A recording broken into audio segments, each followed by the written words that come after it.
Je suis dans mon lieu de confinement depuis quelques jours. J'ai l'air d'une ado depuis bientôt un mois.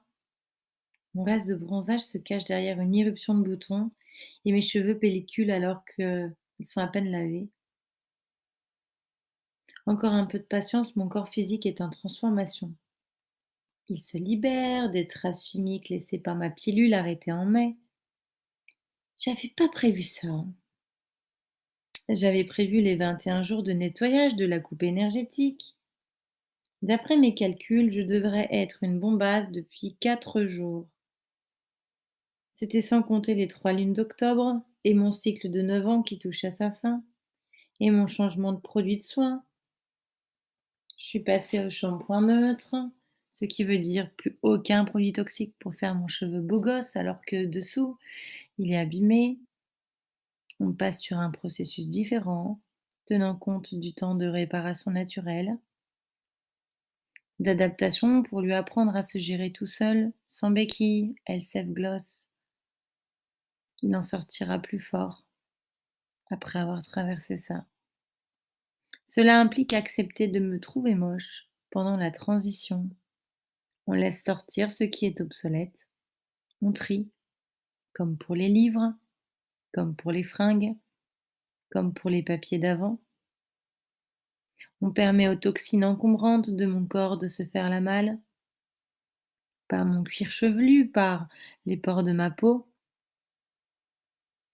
Et dans ce même temps d'automne, avec les mêmes couleurs que mon deuxième chakra, je laisse la place à cette nouvelle identité que j'incarne. J'ai trouvé un carton de mon grand-père dans le grenier, avec des photos qu'il y a prises il y a longtemps. Des photos de famille, de paysages, de mobilier, du sapin de Noël avec les bougies. J'ai su que ma grand-mère, il l'appelait Lou. C'est comme ça que son nom apparaît sur les pochettes. Mon grand-père, il était très ordonné. Il y avait une ou plusieurs photos sur celle-ci, dans chaque enveloppe avec les négatifs et la légende et les dimensions de la photo.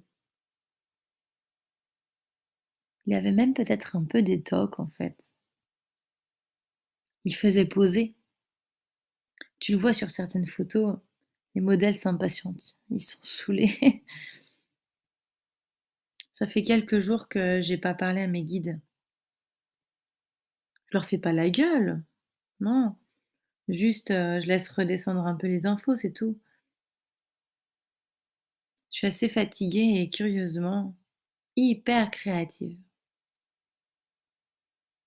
Quand mon père a dit qu'ils arriveraient en milieu d'après-midi avec ma mère, j'ai éclaté de rire.